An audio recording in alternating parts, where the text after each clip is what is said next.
look around once in a while, you could miss it.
Now that the weekend is over,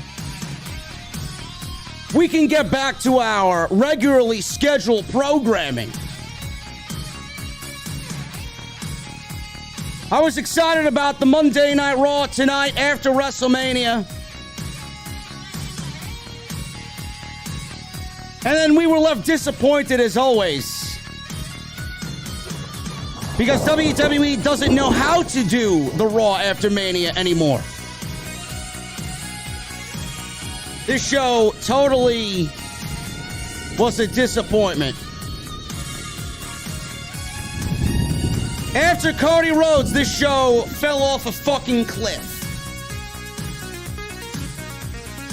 Cody was the first thing that we saw tonight. He let everybody know what his intentions were and why he is back in the WWE with a fantastic promo, as always, from Cody Rhodes. Veer Mahaan has arrived. We physically saw Veer Mahaan on television. Does it look like WWE has a plan for Veer Mahaan? No! But Veer Mahaan came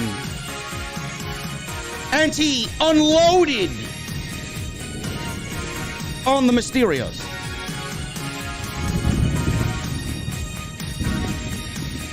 Omos! He has a new manager.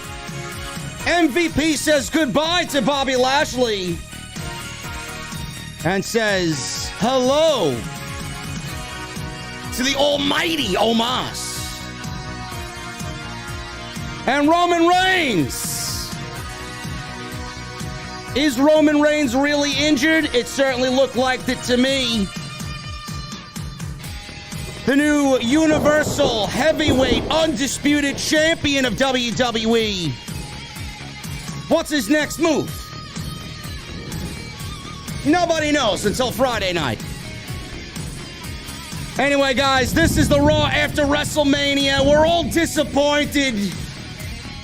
And I'm going to the venue to unleash what I usually do on Monday night. The truth about Raw. You guys are excited. I'm going to see you over there, but I got one very important question for you. It's the most important question of your entire nights, man. I got mine. What the fuck are you guys drinking? I'll see you over there.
AEW successful? Why is Tony Khan running his promotion better than Vince McMahon and Bruce Pritchard are running Monday night and Friday night? Long-term booking.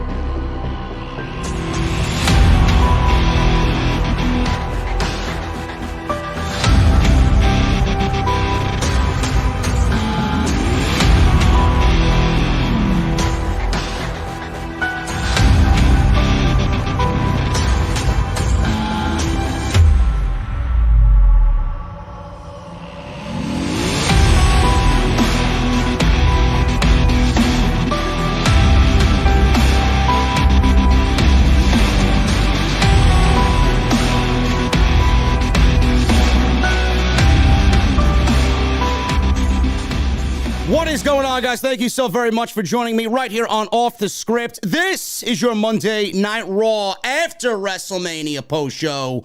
It is April 4th, 2022. I am your host, JD from New York, and this is the OTS venue. Thank you guys so very much for joining me on your Monday nights, wherever you may be.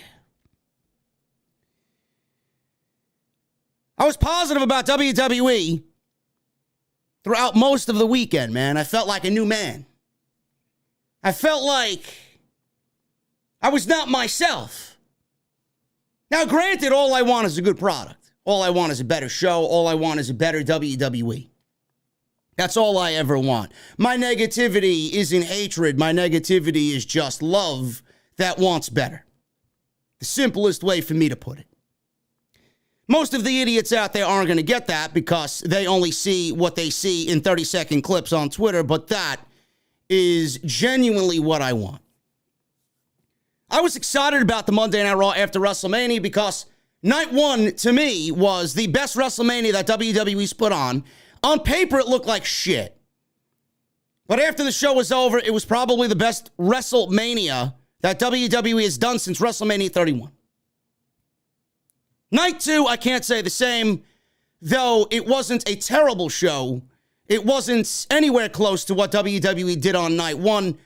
And I said this on the post show last night for night two. It almost felt like somebody else booked and produced night one while Vince McMahon and Bruce Pritchard just completely shit the bed with sports entertainment on night two. Totally different shows between Saturday and Sunday. I was excited about the Monday Night Raw After WrestleMania because I felt that there was something different in the air. Now, WWE, they could pretend that everything is good and everything is exciting and all eyes need to be on us. And you could slap a new coat of paint on that wall. Doesn't make a fucking difference, man. It's what's underneath the paint. You can make it look all pretty. You could make it look all colorful and fucking enthusiastic. WWE went right back to doing what they do. Illogical booking. A completely disastrous show for Raw After WrestleMania that gave you nothing at all to really sink your teeth in and get excited about outside the obvious. And what they did tonight did not feel anything like what a Raw After WrestleMania should feel like. And Dallas was no better. Now, granted, you got how many days of wrestling in Dallas? I know you guys are probably fucking completely zoned out at this point. I was this afternoon. I slept till about 11:30 today. I didn't get out of bed till noon. I was up till 4:30 last night after the live stream of night two went off the air. I don't go right to bed after I finish streaming. I stay up and I try and get sleepy. When I do my thing, I'm running on adrenaline, man. It's tough for me to go right to sleep. I got up. I had lunch. I skipped breakfast altogether. Played a little Destiny. Slept on the couch for 4 hours today, man. I was absolutely out of it. And I know Dallas was probably the same way, but you guys didn't really aid in making this feel like a Raw After WrestleMania, man. You came off as immature children. You sounded like a bunch of drunk college idiots. That's what you sounded like. You didn't actually sound like you wanted to be there and enjoy a wrestling show and give us a Raw After WrestleMania. You made yourselves look like fools. The only time that they were respectable was when Cody Rhodes was out there. And Cody Rhodes easily was the best thing about this entire show. Bar none. He was the only thing that felt like a Raw After WrestleMania. But that's what Cody Rhodes does. I'll get to Cody Rhodes a little bit later in the show. This entire show didn't really do anything, man. Cody, he came out, gave everybody exactly what we wanted, an explanation as to why he left AEW, why he's back in WWE. He wants the world title. Great. Let's start booking a long-term vision, Bruce. Long-term booking with Cody Rhodes. You got yourself a made man right there. It should not take you all that much time to figure out what to do with him and book him right to the top, man. I even said it last night. That's the guy that's going to take down Roman Reigns and end Roman Reigns' Universal Championship title run. Sells itself. I don't want to hear anybody's fucking complaints about it. WWE's got nobody else. That's the man right now. WWE isn't thinking about the future. They always think about the right now. Cody is Mr. Right Now. Roman Reigns, speaking of Roman Reigns, supposedly injured at WrestleMania. The biggest WrestleMania match of all time ended up being one of the worst WrestleMania main events of all time. It had nothing to do with the injury. The match sucked right before we got the injury. The injury made no difference.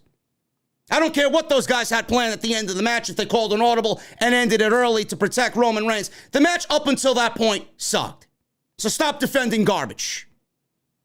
WWE, Roman Reigns, he is the man. He is the undisputed Universal Heavyweight Champion of WWE. Injured. Supposedly. We don't know how badly Roman Reigns is injured. He was wincing tonight. I visibly saw it. Yes, he looked fine, but he was wincing. The man is hurt. How hurt? We don't know. How hurt? We'll never know. WWE's not going to divulge that information. Without Roman Reigns, WWE has jack shit. They can't go on TV and say, oh, Roman Reigns is hurt. He's going to be out X amount of time. WWE's going to pretend like Roman Reigns is fucking God. They're never going to let you know that man's hurt. And for how long? He showed up tonight, told us to watch Friday night. Until Friday night, we don't know what the fuck the man's doing on WWE television as its undisputed champion. We got to wait till Friday Night SmackDown. Great. Maybe WWE is seeing what could be done with the injury and further diagnosis is being done on Roman Reigns. I don't know. But at the end of the day, does WWE have any plan? No. Do they have a fucking plan for Roman Reigns? Probably not. They haven't had a plan for Roman Reigns outside of Brock Lesnar for the duration of his title run. Now you expect WWE to have a plan? What's their plan? Drew McIntyre? Hand me a fucking pillow. Veer Mahaan finally shows up on Monday Night Raw. The guy's beard game is A+. He looks like a savage.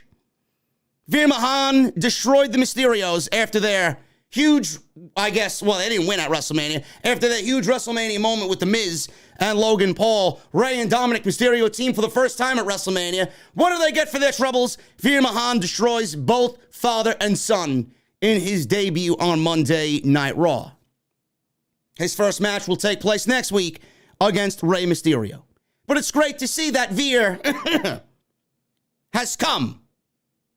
And he unloaded all over Rey and Dominik Mysterio. Terrible puns, I know. Or a terrible choice of words, I know. But it's WWE's fault. They did it to themselves. Dolph Ziggler. Yes, Dolph Ziggler was on this show. Some Raw After Mania, man. Dolph Ziggler's on the show, man. Holy shit. Dolph Ziggler defended the NXT Championship against Braun Breaker. Same match that we got on Saturday night. Dolph Ziggler beat Braun Breaker on Saturday night. The fuck are we doing with this match tonight? We got this same match from Saturday night in a less than match that was on Saturday night. What they did on Saturday night, or Saturday afternoon, I should say, was a lot better than what we got tonight. And WWE today, with the title change of the NXT title, now back on Braun Breaker for a second time, WWE showed you tonight exactly what they think of NXT, even with Bruce Pritchard and Vince McMahon running the show. NXT is absolutely irrelevant in NXT's eyes, management's eyes, Vince and Bruce's eyes. They did a title change tonight. For what reason? Title change should have happened on Saturday night or Saturday afternoon. If you wanted to do a title change, I've been crying for the last couple of weeks that the title change from Dolph Ziggler or Braun Breaker to Dolph Ziggler should have never even happened in the first place. Why the fuck did it even happen in the first place? Why was it a thing? I don't understand what they're doing with this Braun Breaker situation. Impromptu match on Monday night, title change on Monday night. Who gives a shit? Not one fucking person in that entire crowd cared. Memories should be made. That was anything but memorable for Braun Breaker. That's pretty much all that happened on Monday night. We'll talk about Omos and Bobby Lashley. Apparently that feud is not over yet. MVP has turned his back on Bobby Lashley. They want Bobby Lashley now as a big baby face on Monday night. And Edge apparently is proclaiming this message. What is the message that Edge is sending out to everybody? What is Edge and his message? Damian Priest aligned with Edge officially tonight in this new unnamed faction. There will be more additions to this faction, and I don't know who they will be, but I'm going to go over exactly what I would do with this faction and who I would include. So that is also a talking point tonight. And Elias. Elias is back. Somehow, WWE wants us to think that this is Elias's brother, Ezekiel, but Elias has completely transformed his look and his persona to now be named Ezekiel on Monday Night Raw. Yes, I was flabbergasted at what WWE did to Mr. Elias. So we got a lot to talk about, guys. We got a lot to go over. I thank you guys very much for joining me on this Monday Night Raw post-show, the Raw After Mania, right here on Off the Scripts. You guys absolutely killed it all weekend long, man. As I look at the numbers now, we are, again tonight, number one in the entire community, man. I appreciate you guys so much. Everybody's live. And we are number one right now, man, as I look at my analytics. You guys killed it all weekend, man. Over 10,000 live viewers on YouTube alone between Saturday and Sunday night. You guys killed it. We're nearing 8,000 likes between both nights for night one and night two. We gained close to 1,000 followers on Twitter, and we just broke 132,000 subscribers on YouTube, man. It's all because of you guys, and you believe in me. You trust me to even be here, man. I love every single one of you. Thank you so much, man. This was the biggest and the most successful WrestleMania weekend that Off the Script has ever had, and we continue to get better and better every single year, and this weekend is always a benchmark, man. It's all thanks to you guys. Thank you so much. Follow me on Twitter at JDfromNY206. That's Twitter and Instagram. Hit that subscribe button down below. Turn on the bell for all notifications. If you guys are new here, thank you. If you guys are just finding the show tonight, hit that subscribe button, man. You're going to like what you hear. I guarantee you. I'm not everybody's cup of coffee, man, but the one thing you'll always get around here is truth and honesty, man, and a passion that nobody else has. I just want a better show. That's all I want. So hit that subscribe button down below and turn on the bell for notifications. Super chats are open, man. The super chats is all for you. It's all for you, man. You sound off. You let me know what you thought of tonight's show. We'll read them at the end of the show, as always. So get them on in. It's going to be a big night. Hit that join button down below as well. Become an OTS VIP, man. We just hit 500 channel members this past week. Let's try for 600, man. Hit that join button, you guys. Get access to those emotes, and you guys get those custom badges next to your name to show off your VIP status. So hit that join button and become a VIP and sit right back there with me, man. First round is always on me. Go get your t-shirts, bonfire.com, the exclusive home of Off the Scripts. And make sure you guys check out my sponsor for today's show, man. Once again, my boys over at Blue Chew. BlueChew.com. You guys are going to use code JD at checkout for your free sample. All you guys need to do is pay the $5 shipping and handling, man. BlueChew.com. Monday Night Raw, man. I was looking forward to Monday Night Raw for one reason and one reason only, and that man is Cody Rhodes. Cody Rhodes started Monday Night Raw off in what was the most emotional promo that WWE has seen since he has left. Cody Rhodes is great, and I gave you guys the reason why I was excited about Cody Rhodes being back, and this was one of the reasons, man. The man emits emotion like nobody ever does in WWE, and Cody Rhodes gave us the one thing tonight that was most interesting. And I've been saying this coming on in. If Cody gives me any reason to watch this show, it's a W for WWE. If he gives you the reason to pick up the remote control and watch Monday Night Raw, it is a win for WWE. Look at the show you got tonight. Look at the Monday Night Raw after WrestleMania you got tonight. Now, envision this show without Cody Rhodes. How would you feel about this Monday Night Raw? You would feel a lot worse than what we got tonight. Tonight was already a bad show with Cody Rhodes on it. I only speak truth, man. Cody's going to give you something to genuinely fucking care about. He started the show, and I'm happy to see him out there. Crowd absolutely loved him, gave him the floor. He soaked it all in. It barely even felt like a WWE moment, man. This is something that we usually don't see on WWE television. It already felt different, and Cody Rhodes didn't even say anything. He didn't even say anything, man. It was 8:15, and Cody Rhodes hasn't even said a fucking word yet. So, fans are chanting Cody, Cody. They're giving him the love. He's in his fancy suit. And he says it's been 47 days. Since 47 days, he's been a free agent.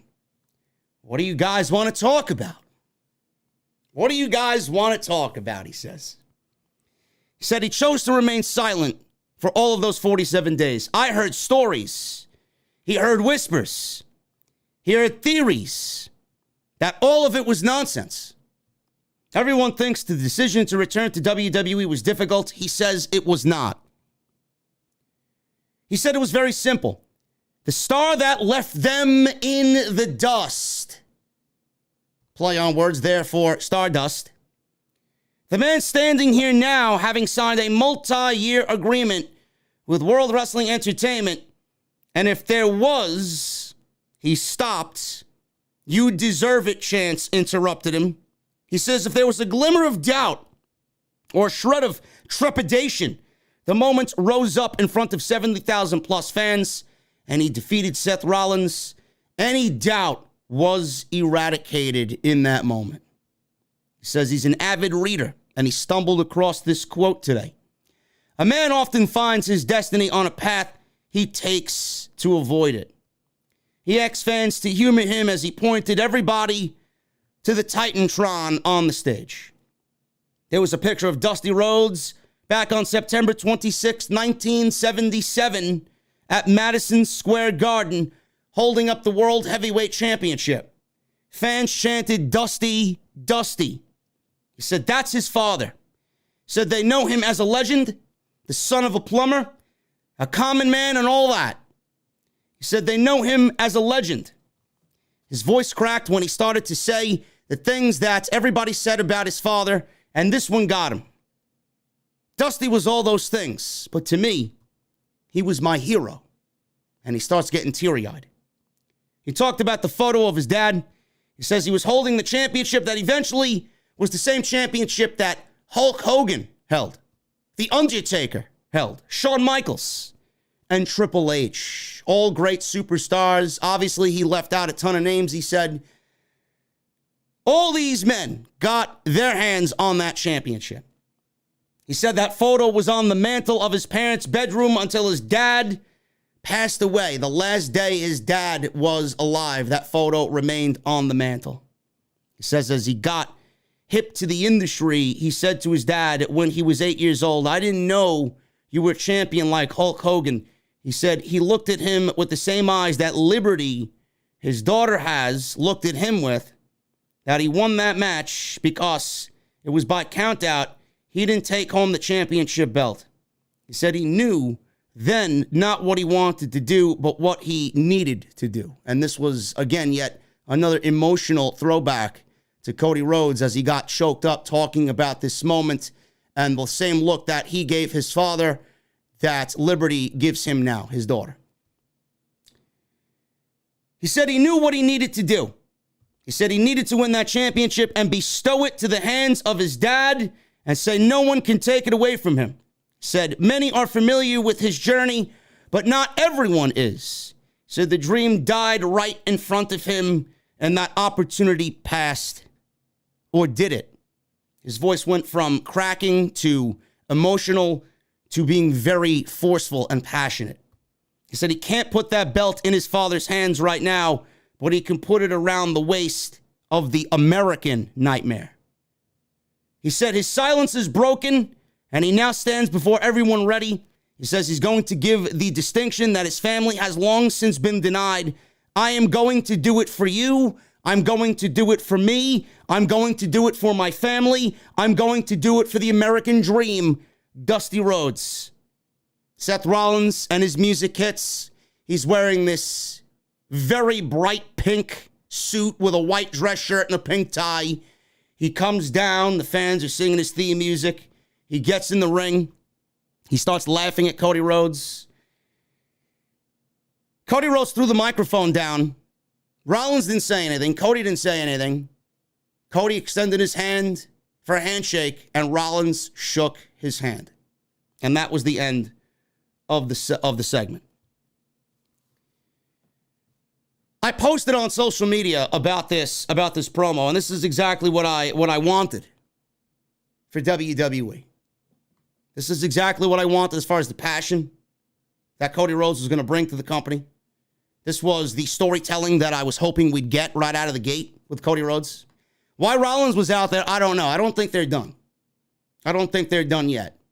Rollins and Reigns clearly have unfinished business because that match at the Royal Rumble didn't really go Rollins' way, and Roman took the cheap way out for that win at the Royal Rumble. So you know Rollins wants the same thing that Cody wants. And Rollins, he may be, fun-loving tonight, but Rollins is a master manipulator. He will do whatever he has to do to stop Cody Rhodes from Cody Rhodes achieving his dream. That's why he was out there. The snake in sheep's clothing that Rollins was very apparent tonight. So they're not done by any stretch. But the mission statement, I enjoy long-term booking, man. I enjoy a nice mission statement, and I like to see that mission take place, and I like to be on the road to see that mission completed. Cody Rhodes tonight gave you a mission statement that eventually, if WWE plays their cards right, could be one for the ages. Could be one that is absolutely memorable, not only for the company, for the Rhodes family, but for Cody. We wanted to know why he was back. He gave us a reason why he was back. He wants the WWE Championship. It's all the reason I need. There are still people out there that are crying that Cody Rhodes went to WWE. Crying. AEW fanatics, cult members of AEW, crying that Cody Rhodes is in WWE. What difference does it make if Cody Rhodes is here or there? How many times have I fucking told you? Tony Khan doesn't need Cody Rhodes. WWE needs Cody Rhodes. Look at the show tonight. Without Cody, this show is one of the worst Raws of the entire year. This man saved a 3-hour show from being a total fucking disaster with a 25-minute promo to open the show. If that's what he does every week, then that's what I am going to come on here and praise. Because that's exactly what I knew we were getting. That's what he brings to the table. All I heard was people, Cody's faking crying. Cody's tears are fake. This is the same shit that Cody Rhodes did in AEW. Same old song and dance with Cody Rhodes. Cody Rhodes sounds like a fucking pastor giving a speech in church. I heard it all. I don't understand what you people want. I genuinely feel sorry for those that just don't get it. You don't get it. Without Cody Rhodes, what do you got? You got an injured Roman Reigns right now with no fucking competition. That's what you got. Nothing. Everybody wants to blast Cody Rhodes because he went to the enemy team now in WWE. This is what the company needed. This is what Cody Rhodes needed. I'm glad he's here. For 25 minutes, I didn't feel like I was watching Monday Night Raw. For 25 minutes, I didn't do anything but listen to that man speak.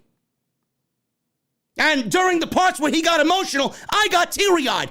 That is pro wrestling to me. Cody Rhodes embodies pro wrestling. Tony Khan doesn't need Cody Rhodes. Tony Khan is doing just fine.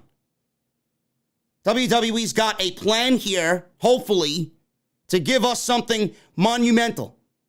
They got a babyface in Cody Rhodes. Will he remain as hot as he is right now? That's up to WWE. I don't think Cody Rhodes is the type of guy that's going to let this one slip through his fingers again. I think he's going to do whatever it takes to make sure everybody is really on this ride. He said it himself before he joined. I'm going to bring you guys on a journey, on a ride that you've never seen before. And when he says something, more times than not, Cody delivers. I said it on night 2 after Roman Reigns won the Undisputed Championship. Cody versus Roman is the match you need to build. When it happens, I don't know. Everybody's like, oh, it's going to be Roman versus Rock at WrestleMania next year. Roman and Rock is the one thing everybody's talking about. I don't know when that's going to happen, if it's going to happen, if the titles are going to be on the line or not. To me, that type of match doesn't really need the championships because what are you going to do there? What are you going to do there? Roman and Rock doesn't need the world championships. If Roman beats The Rock, he might as well just fucking retire and go into the Hall of Fame. There's nobody left. That is a story that doesn't need the world championships. Cody Rhodes is here now. Cody Rhodes versus Roman is a match for the making, for the ages. Cody beating Roman, the Rhodes family versus the Anoa'i family. Cody Rhodes doing this, challenging the head of the table. It writes it fucking self. What more do you guys want?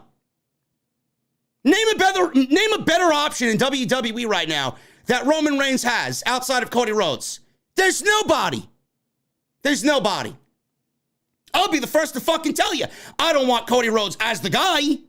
I would rather somebody else that WWE has built up internally to make them the new king that will carry the company for the next 10 to 15 years. Does WWE have that ready right now? The answer is no. They're not even ready to book next week's fucking show. Never mind, get somebody in line where they can take Roman's spot. Anytime somebody gets ahead of themselves and may show that type of potential, WWE rears them in and yanks the chain back. No, no, no, no. You're not ready unless we say so. They're afraid to build stars. They don't want new stars. They don't want new stars impeding on their current stars. There's something fucked up with the way WWE thinks. But the fucked up thing about it is, the way I look at it is, WWE should really be building up somebody internally to take down Roman Reigns and end his Universal Championship title run. That's the right way to go about it. That's what needs to be done to build the future of the company. The way I see it is, WWE only has Cody Rhodes right now to fill this spot. And at the end of the day, you're not looking at the next guy. You're not looking at Cody Rhodes leading the WWE for the next 10 to 15 years. Cody's lucky if he's got 7-8 years left in him. Some at a main event level, most of it in a mid-card level. The funny way I see it is WWE has an AEW ex-EVP coming on in, potentially being the one to take down Roman Reigns. That's the funny thing I see when I look at this situation. How hilarious would it be that WWE's failed to build their future to take down Roman Reigns, and the one that potentially takes down Roman Reigns was an ex-AEW EVP that worked under Tony Khan? It's funny how the world works, man. It's funny how the world works. But for all the people out there that are crying, oh, I don't like it, this promo sucked. You were the same fucking people that were praising Cody Rhodes promos year after year after year after year. The shit he did with Dustin, the shit he did with MJF, the shit he did with Brody. You all praised that. I know you did. Don't bullshit me. Now that he's with WWE, oh, it's fuck Cody Rhodes. Oh, Cody Rhodes is fake crying. Oh, Cody Rhodes is an actor. He's a fucking shill. He's a sellout. He's a traitor. I feel genuinely sorry that you guys, you small percentage you out there, don't get it. You don't get it. This was fantastic. I loved everything about this. This is a story that embodies long-term booking. When it happens, I don't know. Cody wins Money in the Bank? I don't know. Is Roman even going to be able to compete with the injury that he has right now? I don't know. What's the status of Dwayne? You know WWE wants that match? I don't know. When will we see Dwayne? I don't know. But you got the now. The now is Cody Rhodes. The now is not Gable Steveson. The now is not Braun Breaker. The now is not Drew McIntyre. The now is not Bobby Lashley. The now is not Omos. The now is not Edge or Randy Orton. The now is Cody Rhodes. Nobody that I just mentioned is going to tell a greater story than Cody Rhodes. And what would we rather want? What do we need? Story. Story. They got something that could be monumental right in front of them. And this is the problem that I don't trust Vince and I don't trust Bruce. I don't. I never will. Cody Rhodes has been booked perfectly between Saturday and what he said tonight. How long will that keep up? I don't know. But Cody Rhodes tonight gave you a mission statement, and that mission statement needs to be taken seriously. And stop the bitching and the moaning about Cody Rhodes. I'm not going to stop saying what I'm saying on social media, and if I see any negativity in regards to Cody, I'm getting ready. I understand how you guys feel, and I've said it for weeks. You want to call him a sellout? You want to call him a traitor? Fine, I'm never going to tell you how to feel. But this is exactly why he's back in WWE. They need him. Tony Khan doesn't need Cody Rhodes. If Cody Rhodes makes this show better, which he did tonight, I am all for it. It's a win for you. It's a win for me. It's a win for WWE. Cut the bullshit. There's no difference between Cody now and Cody we seen 3 months ago. I'll wait and make judgment. I'm right there with you. I don't trust them. I don't think Cody's going to allow them to fuck him over again. And the grand stage that they put him on Saturday night, 100% perfect. Nailed it. If they go back on that, that's on them. And I'm sure I will not be the only one telling them that they fucked up. They can't fuck up. They can't afford to fuck this up. But that doesn't mean I trust them. I don't.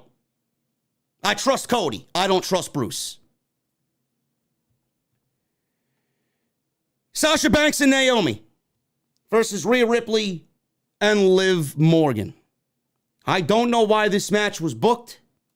I don't know why this was a thing on the Monday Night Raw after WrestleMania.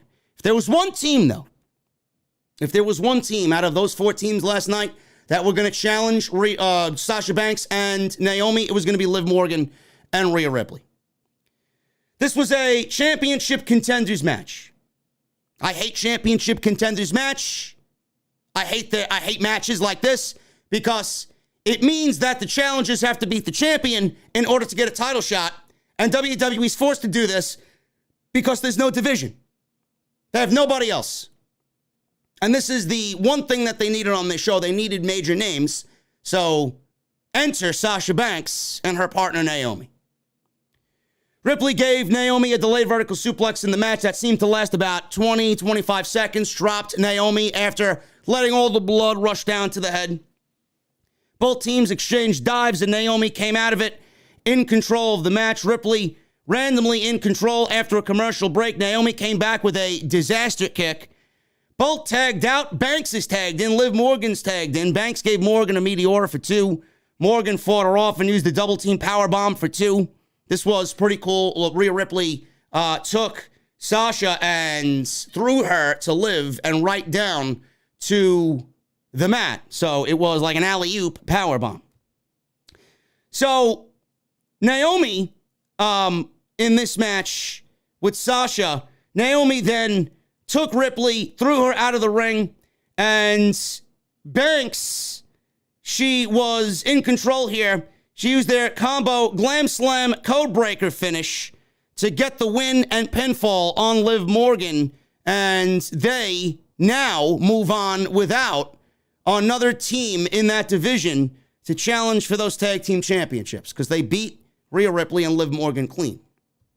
The story of the match here was Liv Morgan's in the ring and Rhea Ripley's in the ring after the match is over. Rhea Ripley, frustrated, shrugged off Liv Morgan and walked out of the ring, leaving Liv in the ring all by herself. This is exactly what I wanted to see, man. Enough of this tag team bullshit with Rhea Ripley. Rhea Ripley does not belong in tag teams. Rhea Ripley is a singles competitor. She's needed a complete overhaul for months now. She's felt absolutely irrelevant, teaming with fucking Nikki Trash in a nothing tag team that we haven't even seen Nikki on TV in weeks. And Rhea Ripley now teaming with Liv Morgan because they needed something for her to do at WrestleMania. So in comes Liv Morgan. Oh, what's the makeup of this team? Why are they together? Oh, they both wear leather. They have nothing in common. They both wear leather. They got leather outfits. Let's team them up. Rhea Ripley needs a complete overhaul. And if going heel, which I suspect is coming next week, because they booked a rematch, which I'll get to in a little bit, if they are booking the rematch, they need to turn Rhea Ripley on Liv Morgan. And where does Rhea Ripley go from there? I'll get to that a little bit later, because I got a perfect idea for Rhea Ripley and what she could do as a heel. Because she needs to start embodying how she looks. Rhea Ripley should not be coming out smiling, wearing fucking spikes as if she's going to go on stage and be a singer for a fucking black metal band. It's not going to work. It doesn't look right. She needs to stop smiling, and she needs to get back to what she was doing when she was NXT champion under Triple H. And that is brutality. Brutalize people. She needs to kick ass. That's what she needs to do. Enough of this smiling. Enough of this teaming with comic book characters. Enough teaming with little baby Liv Morgan. Enough of this shit. Let's move her on to be something a little bit more serious. Now they booked the rematch next week. Apparently Liv Morgan went up to Rhea Ripley in the back, and Rhea Ripley apologized for being very angry and frustrated out there in the ring. So they booked another rematch. WWE had these two lose. She went to Adam Pearce and asked for a rematch and got another rematch. Great. So you lose and you get rewarded. You lose not only at Mania, you lose at Raw, but you get rewarded with another championship match. The illogical garbage that exists on this show is mind-numbing, man. Mind-numbingly fucking stupid. Yes, I lost, but let me go back to management and ask for another match. Here, I thought Sasha and Naomi were going to lose this thing because WWE doesn't know how to book their fucking women's division. Imagine Sasha and Naomi winning the titles on Sunday night only to come back to Monday Night Raw and lose their first match on Monday night. That's what I was expecting. But I hope going into next week's rematch that Rhea Ripley and Liv Morgan lose again and we get Rhea Ripley turning on Liv Morgan going heel. That's what we need. Kevin Owens. Kevin Owens had an unbelievable and memorable WrestleMania. In the main event of Saturday night against Stone Cold Steve Austin in a anything goes Texas death match, brawled in the crowd, Austin drinking beer and stomping a mud hole in Kevin Owens. Excellent stuff there by Stone Cold Steve Austin and Kevin Owens. He came out and he had a microphone tonight and he wanted to address everybody. He said that he might have made a mistake at WrestleMania when he had Stone Cold Steve Austin on his KO show. He said he tricked him into a match, but Austin was better than he expected. He says he is still great. He said you have to be great to beat somebody of his caliber, one of the greatest superstars to ever step foot in the ring. He said he tricked himself a little bit because he went into the match with a bad back. He says he wasn't lying. He says he was lifting a lot of weights the day before and hurt himself. He says he should have gone home and shouldn't have even been there. But he knew the WWE Universe deserved a great main event. I put myself at risk for all of you, he said. So I appreciate Kevin Owens just because of that, man. He said we deserve a great main event. If we got Ronda Rousey versus Charlotte Flair in the main event of WrestleMania Night 1, we would have never gotten a great main event. That shit sucked. I put myself at risk for all of you. Says as great as that win was for Austin, there should be a clarification in the record books that it came over someone not at 100%. All of a sudden we hear this unknown theme music go off. Owens was interrupted and we see what I had to do a triple take for, Elias. He's back on Monday night. He's wearing Macho Man-esque trunks. He shaved his chest. He shaved his beard. He shaved his head. He cut his hair. Elias is now known as Ezekiel. I ask myself, what the fuck am I looking at here? What am I looking at here? Ezekiel. That's the best name that WWE management and creative came up with for Elias. All those vignettes about Elias is dead. They weren't kidding. They were more true than we even realized. He was interrupted by Ezekiel, a clean-shaven Elias in Macho Man Randy Savage-esque trunks. Graves says he recognized who it was on commentary. Saxton asked if that was Elias. Graves said, to the untrained eye, maybe, but it's absolutely not Elias. KO looked at him and said, Elias? Is that you? Then Ezekiel said, no, I am not Elias. I am Elias's younger brother, Ezekiel.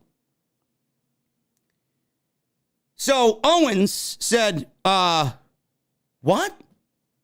Ezekiel. He says he is Elias's younger brother. He says he recognizes his eyes. He reinstated that he is Elias's younger brother, Ezekiel, again to Kevin Owens. Owens says he got beer in his eyes on Sunday. Maybe my eyes don't work. I think they work. Maybe they don't work. Owens told him to stop lying because he hates liars. So Ezekiel said, well, then you must hate yourself because you told Stone Cold Steve Austin a lie on Saturday night. KO said, you know what? I don't like you. So fans were chanting, you got stunned to Kevin Owens. Owens says he never liked him and he likes him less now. He said about Elias, you got 10 seconds to get out of the ring or else. So he counted down from 10, and in every pause up until 1, the crowd gave him a what chant. Ezekiel didn't move. He got down to 1, he dropped the mic, and Kevin Owens simply walked out of the ring. I'll tell you what, though. Kevin Owens is great. Kevin Owens is fantastic. Anything he does, man, he's just awesome. And as far as Elias goes, Elias, Ezekiel, Enrique, I don't know what he called him. Kevin Owens. I'm not going to miss the Elias character. I thought the Elias character was something that's worked in the beginning. WWE clearly didn't have a plan for it. The pandemic hit. The pandemic killed the character.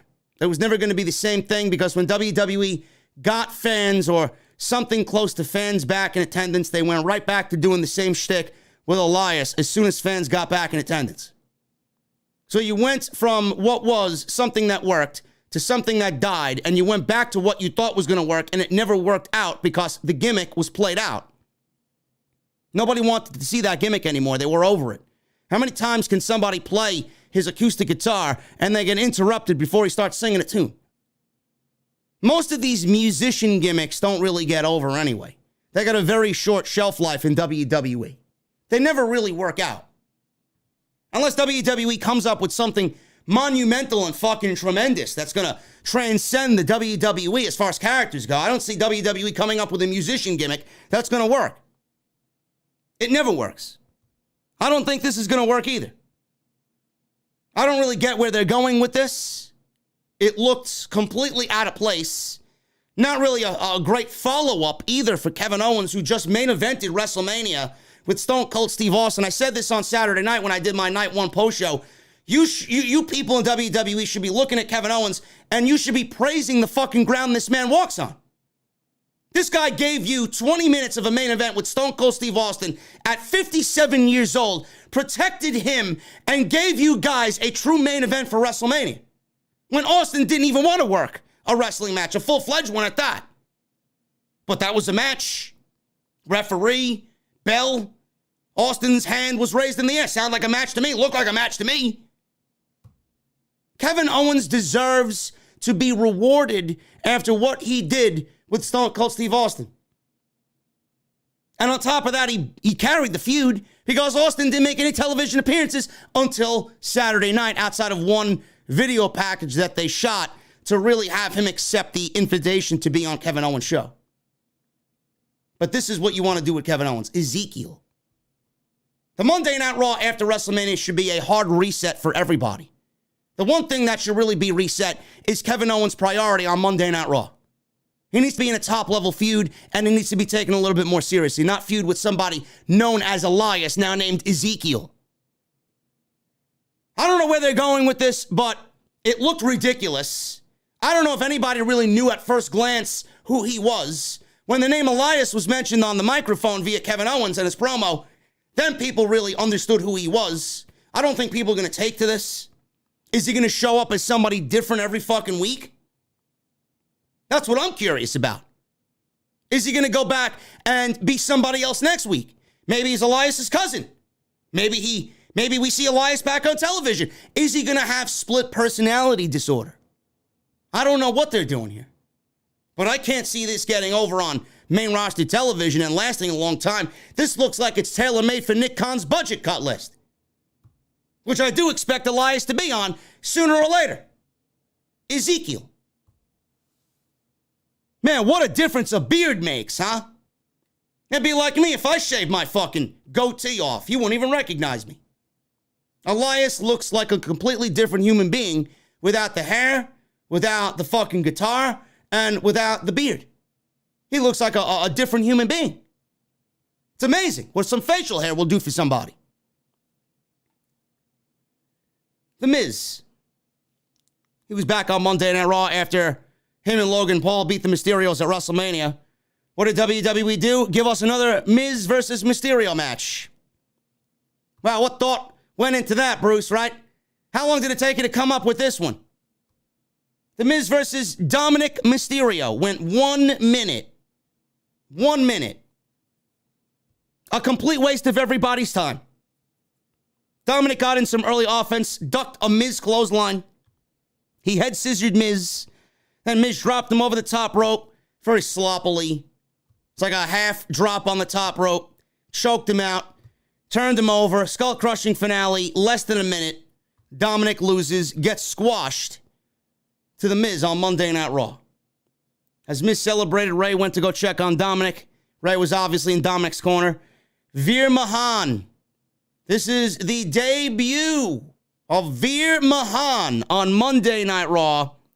Miz looked at the ramp, saw Veer Mahaan come down, and he escaped. He got out of the ring, and Veer Mahaan ran into the ring and attacked Dominik and Rey Mysterio. He side-slammed Rey Mysterio with a very good-looking sidewalk slam. Then he put Dominik in a modified camel clutch. Dominik tapped out, and his face was turning beet red. Veer Mahaan was choking him out. And this is the debut, and the WWE career of Veer Mahaan is off and running. You know, when Veer came out, and you've seen the graphic on the screen, and he was there on stage, he got a decent little reaction. Fans popped a little bit for Veer Mahaan. I'm thinking maybe WWE takes Veer Mahaan after all these weeks and all the social media hype and all the excitement around Veer is coming, right? I figured WWE would bring him to Monday Night Raw and let him get over without really pigeonholing him into a role. Just let him be. Just let him be. That's what I thought WWE was going to do here. I didn't necessarily think he was going to be a babyface, or I just thought they would let him be. Let him go out there and wrestle and just listen to the crowd reaction, gauge off the crowd reaction, and then you can make your assessments from there about Veer Mahaan, what you want to do. That's what I thought the right thing to do was. Now, he looks like a heel, don't get me wrong. Guys like that look like a heel, tailor-made heel for WWE. I know Vince McMahon looks at somebody like that, and management and Vince look at him and think heel. I get it. But to go and attack Rey Mysterio, and the way that they went about this, I did not like this at all. I did not like this at all. He went from getting a decent reaction because he was there finally, and then they got Veer booed out of the building because he destroyed both Rey and Dominik Mysterio. Now, I don't know why this Miz and Dominik Mysterio match needed to happen. Why did this need to happen? Why did the Miz need to be there?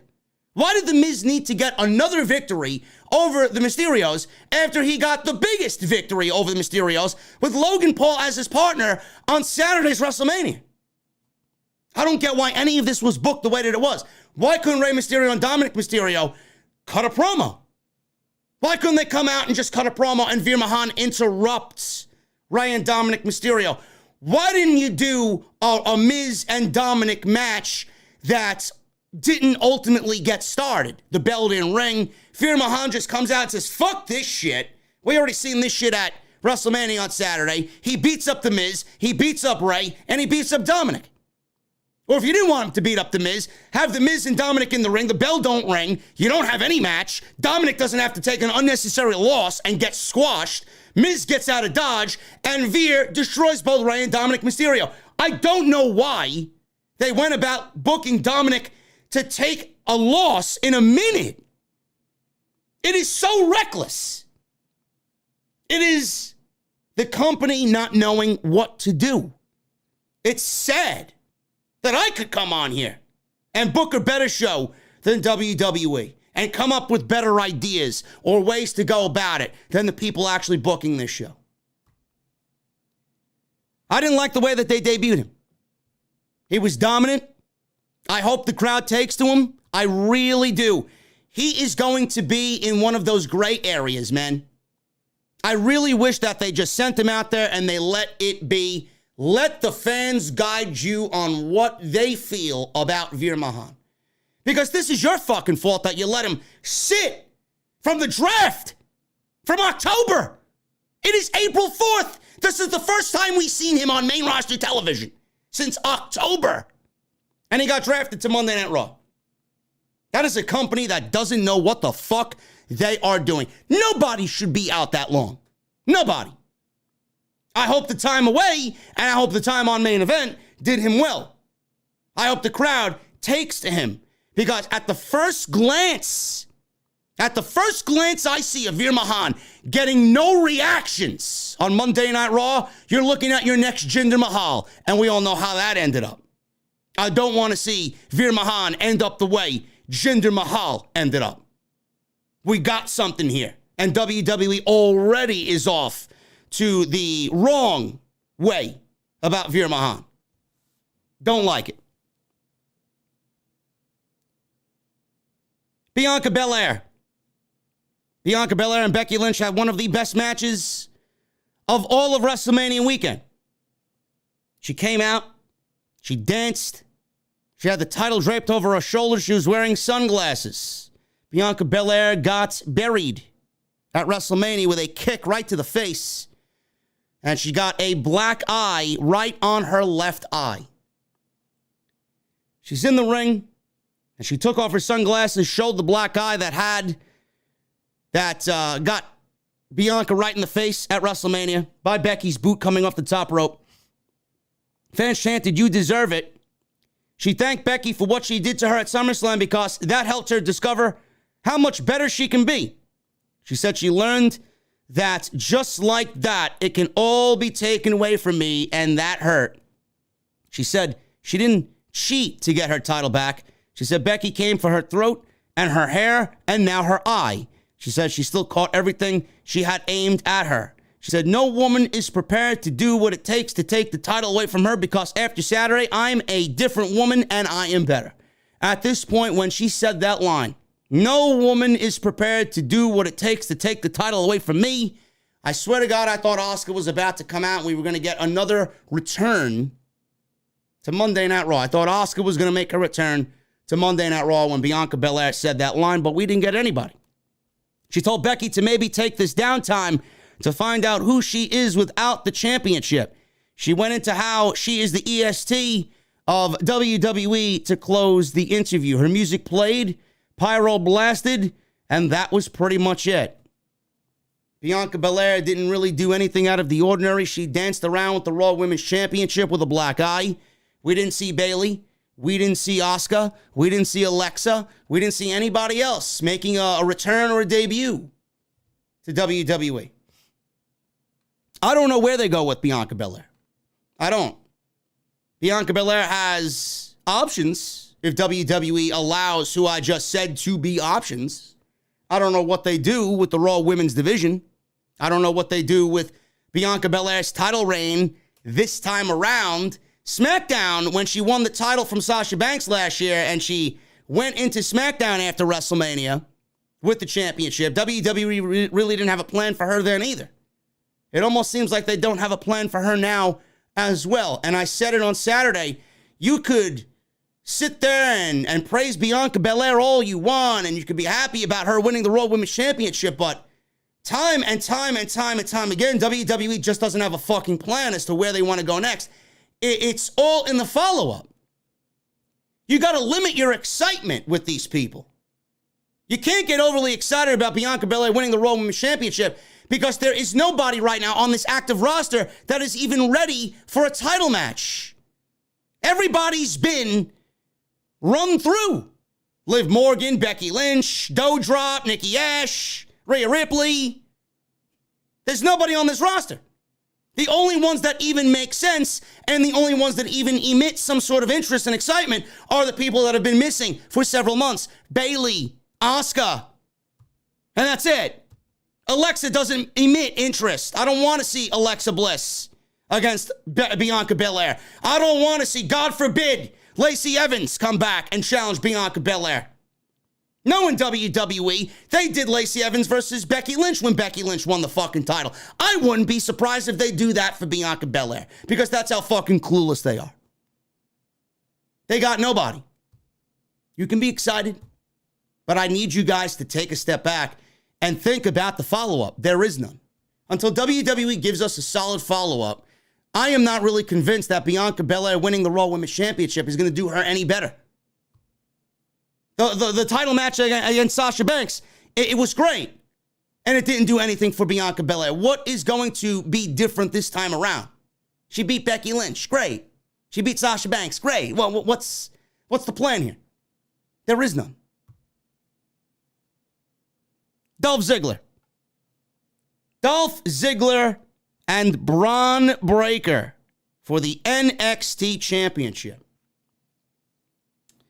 I watched Stand and Deliver on Saturday. It was a decent effort. It really didn't need to be a premium live event for WWE. We didn't need to wake up early and watch NXT at fucking 1 p.m. Eastern on Saturday afternoon. All of what we saw on Saturday, most of it could have been on the USA Network on a regular episode of NXT 2.0. Braun Breaker beat Tommaso Champa back in January at New Year's Evil on NXT TV for the NXT Championship. In that moment, during his entrance, he destroyed the black and gold logo, styrofoam, but he destroyed the logo, symbolizing the death of NXT, black and gold. Everybody was up in arms about it. Management didn't like it. The people who were there that worked under Triple H did not appreciate it. It was all done on purpose. It was all done viciously. And it was all done to pretty much stake claim that your black and gold, your beloved black and gold is fucking gone. Shut the fuck up, says Bruce Pritchard. This is my show now, says Bruce Pritchard. Fuck your indie midgets and fuck your NXT 1.0. It was done to say fuck you to everybody, courtesy of Bruce Pritchard. He beat Tommaso Ciampa, won the NXT title. Great. Tommaso Ciampa is black and gold through and through. He was one of the last remaining heart and soul pieces of NXT.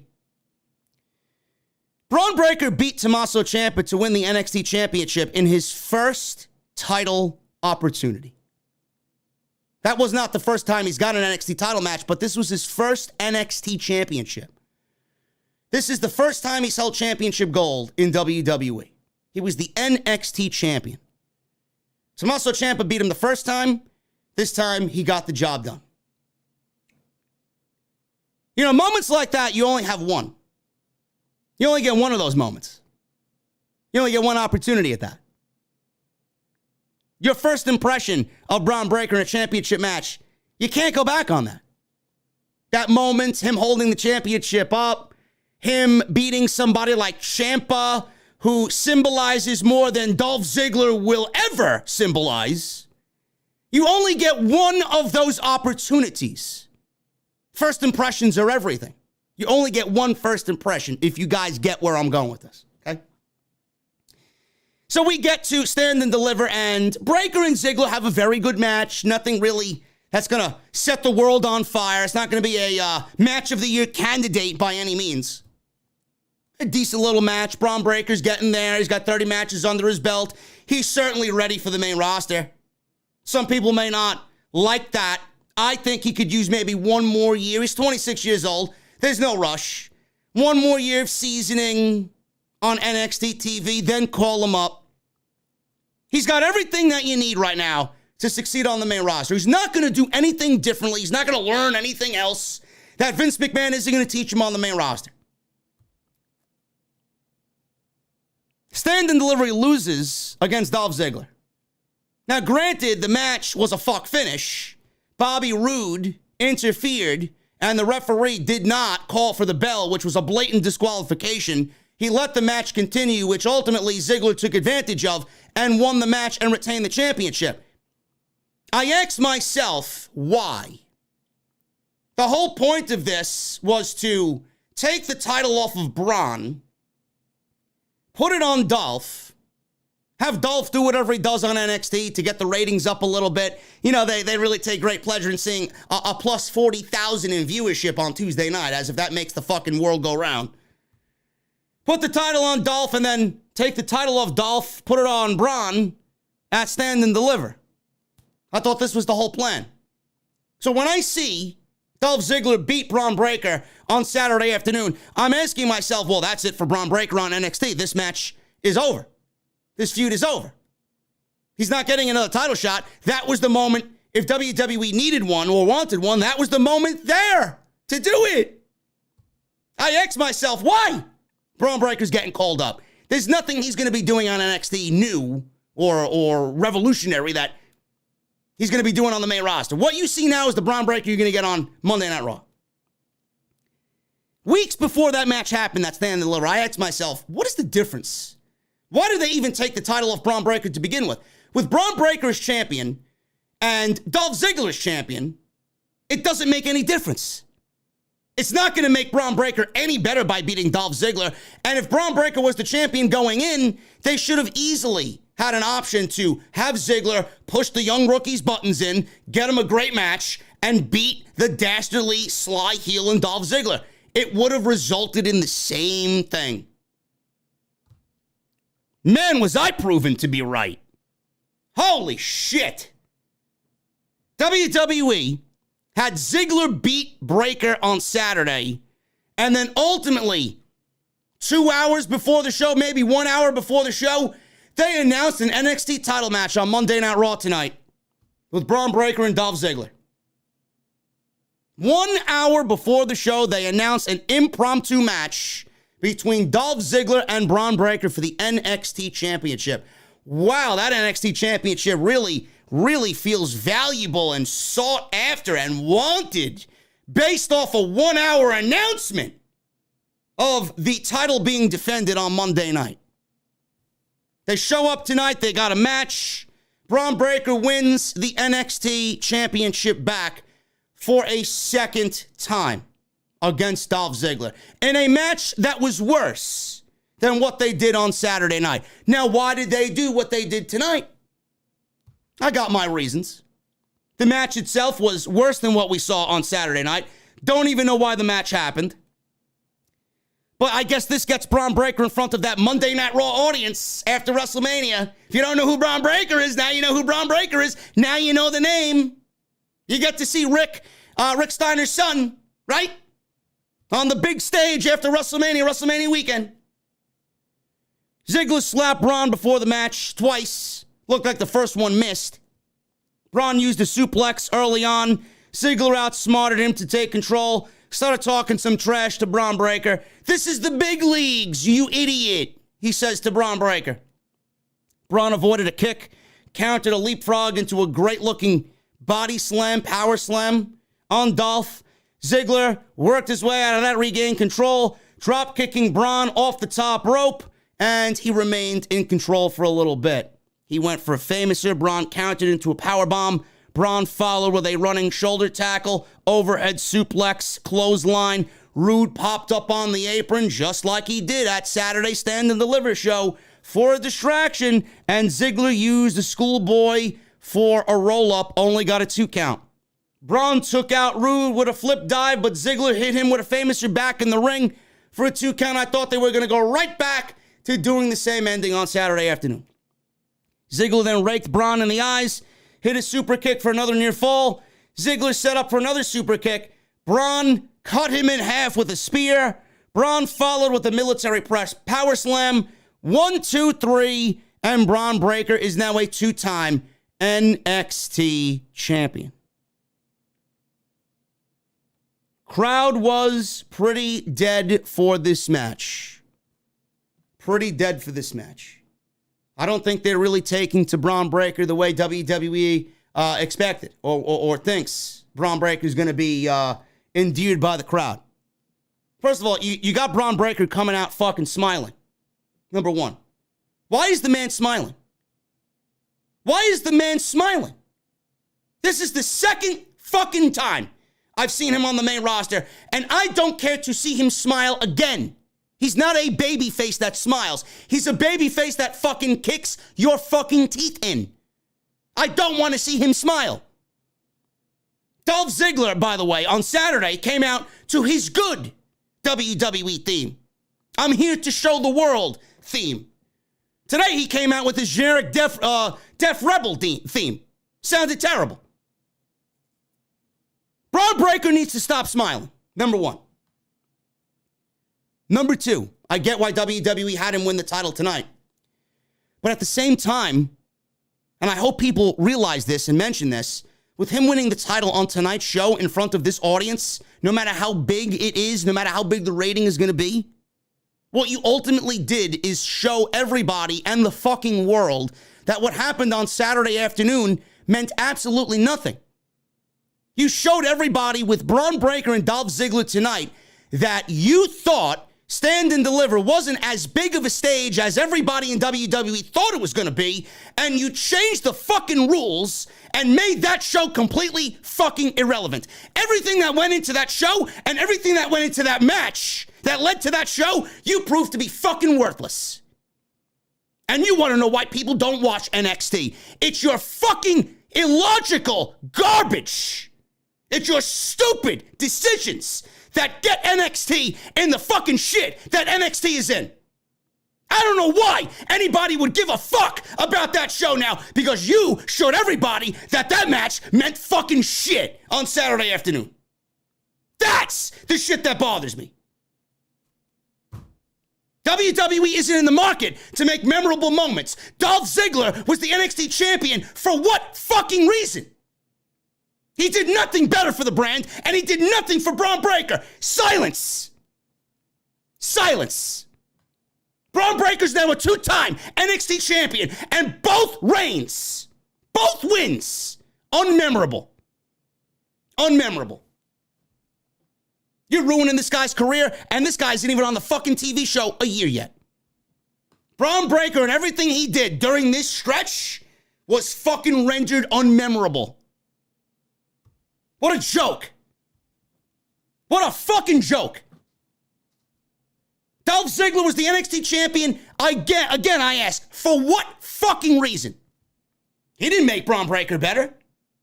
In what way did he make Braun Breaker better? In what way did he serve his purpose on NXT? Now Braun Breaker's the champion. Who's going to beat Braun Breaker for the championship now? Who's there that's at the top that's going to go for the NXT championship? I see Carmelo Hayes losing the North American title on Saturday afternoon. It may be him. But at that point, I'm going to say when we get to that point, because I see that's where they're going. When I get to that point, I don't know why you just didn't call Braun Breaker up to the main roster after his loss on Saturday afternoon. It probably would have did him a lot better than winning the title for a second time and it meaning jack fucking shit. Now you want to know why NXT is fucking dead. Look at the decisions this management team makes for that brand and that brand alone. Pathetic. Fucking pathetic. Braun Breaker feels fucking like everybody else already. Smiling out there. Give me a break. Give me a fucking break. Monday Night Raw after WrestleMania, the biggest Raw of the year. The guy wins the NXT Championship and it means absolutely fucking nothing. Bobby Lashley. He had one of the worst matches of the weekend with Omos. MVP is out there. He sends for Bobby Lashley to come to the ring. We got, where am I? Where's my fucking notes here? Here we go. MVP's in the middle of the ring. They say that action speaks louder than words. Says Lashley's actions spoke volumes at WrestleMania. He said he single-handedly triumphed over the Goliath that was terrorizing Raw for a year, and he didn't even need me. Right from that line there, I knew something fishy was going on. He introduced Bobby Lashley. Lashley made his entrance. Fans really took to Bobby Lashley chanting his name. Lashley talked about how at first when he stepped into the ring with Omos, he wondered whether it was the right challenge to have made. He said the man beat the hell out of him and tossed him around the ring. He said he was the strongest man he's ever been in the ring with. Omos was the strongest man you've been in the ring with, but you want to tell me that you were in the ring with Brock Lesnar and Omos was stronger than Brock Lesnar? That what you're telling me? How these lines make it to TV, I'll never know. The strongest man he's been in the ring with. He said he almost felt hopeless for a moment. He said he realized if Omos made a mistake, he'd have to capitalize on it. He said that's exactly what happened. Omos came out and interrupted. He entered the ring and said he wanted a rematch. Sure, I want a rematch, Omos. He yelled that Lashley's win was a fluke. MVP declared that he wants a rematch.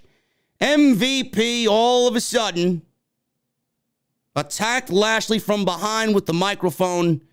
He then mounted Lashley, punched away at him, kept yelling at Lashley, "You don't need me, huh?" Omos then took over and did what MVP told him to do. Saxton said, "This is surreal. Oh my God, this is so surreal, Saxton." Fans chanted, "You suck" at Omos as MVP betrays Lashley and aligns himself with the mighty Omos.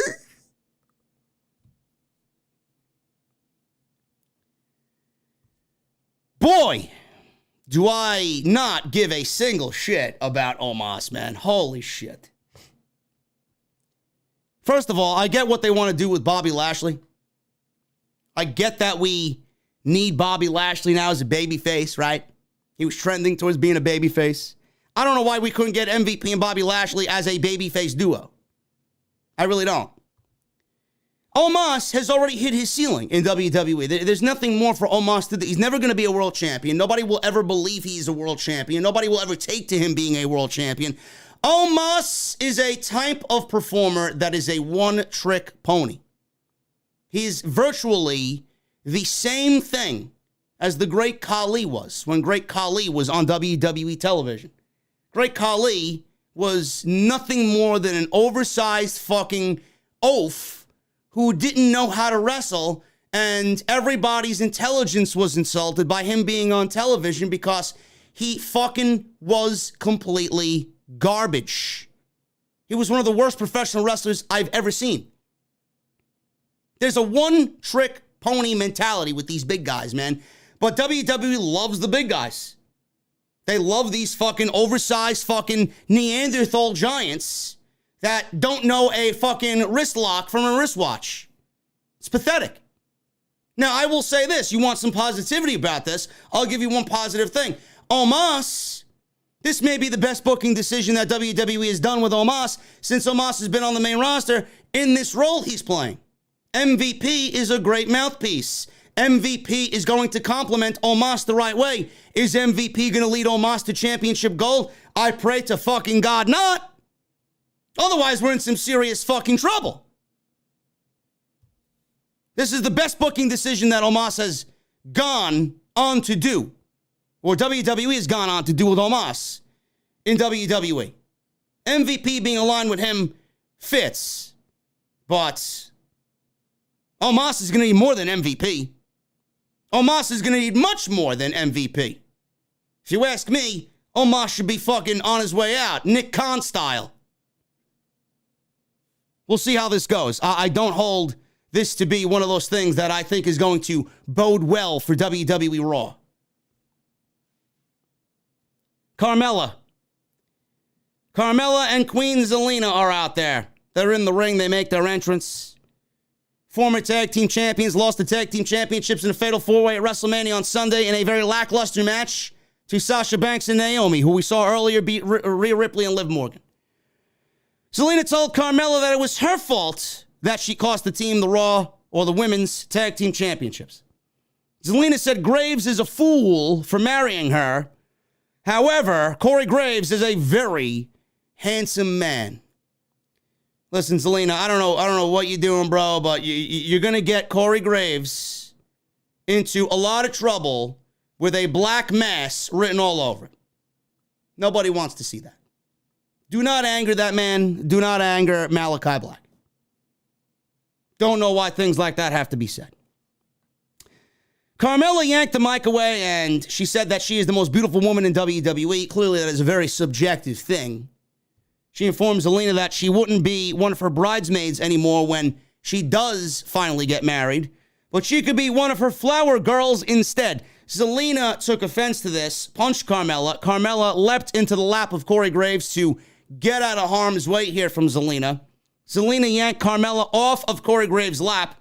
Graves held Carmella up, gave her some words of encouragement, and they began tongue wrestling right there with the cameraman all zoomed in on it, fucking making out for a good 15 seconds. I'm like, Jesus fucking Christ, man, go get a room. Why was this necessary on the Raw After Mania? Did we really need this segment? Like, what the fuck am I watching here? It's bad enough we get the 24/7 title shit. We didn't get that tonight, but we got this. I don't understand it. What a complete waste of time. Great, Carmella and Zelina now split up. Oh my God, let me go fucking cry myself to sleep. How am I gonna fucking conduct myself tomorrow, man? How am I gonna pick up the pieces of my broken heart by Friday when I talk about SmackDown? How am I gonna live? How's my week gonna go on knowing that Zelina and Carmella aren't a team? Oh my God. Who the fuck are we supposed to be cheering for? Who? Am I supposed to side with Carmella? Am I supposed to side with Zelina? Who am I supposed to care about? RK Bro. RK Bro team with Matt Riddle. Matt Riddle's a part of RK Bro. This is where I am at the end of this WrestleMania fucking week. RK Bro teamed with Finn Balor against the Usos and Austin Theory. So we got a 6-man tag here on Monday Night Raw. Not bad, not bad. I look at this match and I'm asking myself, why aren't we getting RK Bro versus the Usos in a unification match of sorts? This is the second time now that they've been in the ring this month, in the last 4 weeks. I don't understand it. Usos have been in the ring with RK Bro quite a bit, and we're not getting a unification match of sorts for the tag team titles. So Balor wasn't on WrestleMania's card. People still complaining about that. I mean, I don't give a shit at this point. Vince just doesn't see anything in Finn Balor. He's lucky to even be United States champion, but that doesn't really hold a lot of value nowadays in WWE either. So this wasn't bad. It was very generic. They were given about 8 minutes. Not really all that exciting in the 8 minutes that was. Pretty basic RK Bro match. Riddle gets beaten down. Randy Orton makes the hot tag. Randy Orton goes crazy, delivers the offense. He pops the crowd. Same shit. Same shit for RK Bro. So Theory snuck in, made a blunt tag. Orton didn't see it. He was about to drape one of the Usos with his DDT. Theory surprised him with a drop kick in the face. Balor kicked Theory and then went for a double stomp off the top rope. He went for the coup de grace. Theory moved out of the way. Theory went for his finisher, but Balor countered and scored a near fall off of a sling blade. Orton then caught Jimmy with an RKO. Jay super kicked Orton. Riddle leapt at Jimmy off the top. Jimmy super kicked him in the gut. Balor hit Jay, and then Theory gave him his finisher, the ATL, knee to the face, 1, 2, 3, and that was it. Finn Balor continues to lose. On Monday Night Raw, you can guarantee that Finn Balor is losing that championship to Austin Theory at WrestleMania Backlash whenever they are on pay-per-view again. Theory took a selfie of him standing over Balor. I'm sure he's got plenty of those. He then joined the Usos in celebrating in the aisle. They all took a selfie together, and that is the way this match came to an end. Not much here. I say it every time. I don't know why we don't merge the tag team divisions. We got the fucking Usos and RK Bro, man. Why aren't we merging the tag team divisions? We only need one tag team championship. And Finn Balor, man, what a fucking loser. Doesn't make it to WrestleMania. Loses to Austin Theory again on Monday Night Raw. Finn Balor, man, being treated like a fucking chump. When's his contract up? When's he going back to New Japan, bro? Seriously. What a waste of time. Edge. One of the other things outside of Cody Rhodes I was looking forward to on this show tonight, Edge. Edge explaining what happened at WrestleMania with Damian Priest. Edge got this new dark, brooding gimmick. Doesn't have a name yet, but I love the vibe of Edge. I love everything about this presentation of Edge. I love the lighting. I love the music. I love how he's carrying himself. This segment didn't go as well as I thought it was, though, man. The crowd really shit all over this for some reason. I don't know why. I really don't understand it. Dallas sucked tonight. They were anything but a WrestleMania, Raw After Wrestlemania crowd. They really embarrassed themselves, especially during this segment. Edge made his entrance. He's in the ring by himself for now. Says he did what he vowed to do to Styles at WrestleMania. He said what he didn't expect was Damian Priest to show up. He said what Priest went through, he went through the same thing he did, trying to please you sheep. Fans in Dallas started to chant, "We are sheep." Edge said, "That's very telling, you idiots." So clearly Edge was listening to them, and he threw it right back at them. Edge demanded everyone to rise. Fans didn't. Not like you could see anyway. The entire arena is fucking black. Edge got upset. He said they should rise for the man who respects his message and who will be the punishment for the guilty. Damian Priest made his entrance. I like that line, man. He will be the punishment for the guilty. Damian Priest, before he joined WWE, his ring name was Punishment Martinez. So a nice little throwback to the indie days, the Ring of Honor days for Damian Priest. Priest said for weeks leading into WrestleMania, he felt lost.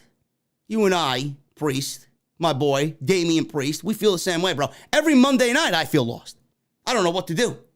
I don't know where to go. I don't know what to do. I don't know what to say. I don't know what I should be doing while Raw is on, man. Should I be watching? Should I be happy? Should I be sad? Should I be scooping cat litter? Should I be cleaning cat piss? What should I be doing? I feel so lost, bro. Fucking guide me, please. Maybe I should hit up Edge. Maybe he can find the way that I need to go down. Priest said for weeks he was lost. Priest said at one time he would have cared about the fans booing him. He says he does not care anymore. He said Edge's message was given to him directly, he feels. He says Edge's message gave him direction. Does anybody know what Edge's message is? What is Edge's message? I don't really know what are we going to find out what the message is? Are we going to find out what the message is? I hope so. So, Priest said at one time he cared about the fans booing him. Not anymore. Message gave him direction. Says he knows Edge was speaking to Styles, but it felt like he was speaking directly to him. That's why it was so easy to make the decision to pledge my loyalty to you. Edge says they judge Styles at WrestleMania, and they will do the same to anyone who challenges their message. Says he knows Styles will keep coming. He asked for the pit bull, and he got it. But pit bulls don't know when it's time to take flights instead of fighting. He told him to think of his children. Think of his family. Crowd really did not take to anything Damian Priest was saying. Crowd was chanting, "This is boring," or "You are boring." Not really a good look for somebody that they are trying to repackage and pair with Edge in this new faction being led by one of the greatest of all time.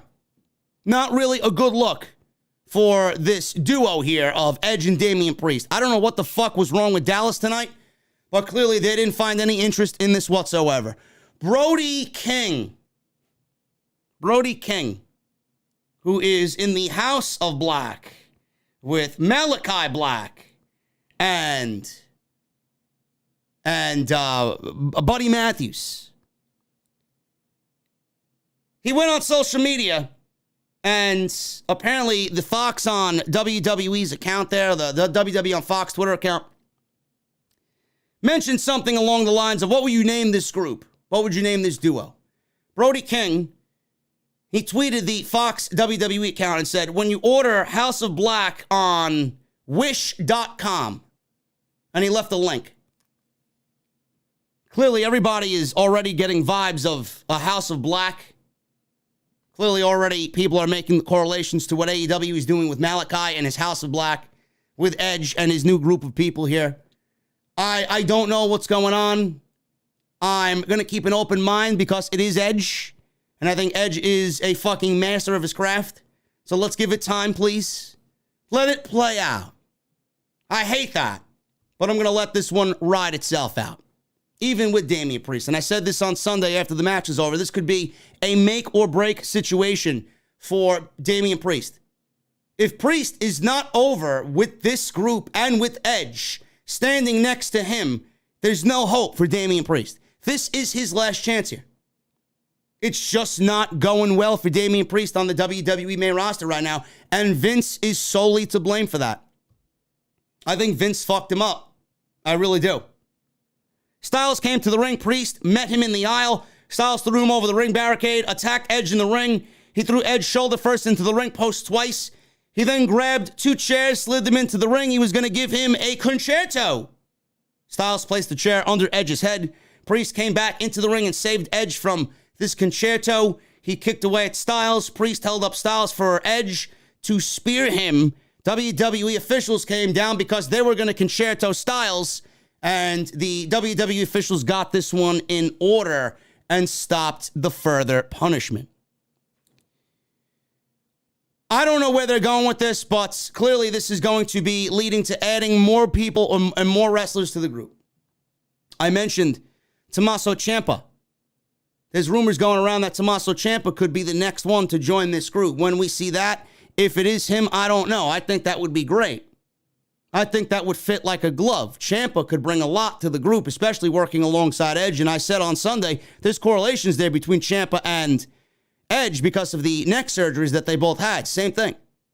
Same thing. So Ciampa's always referenced Edge as an inspiration to come back. Seeing what Edge went through, he went through the same thing.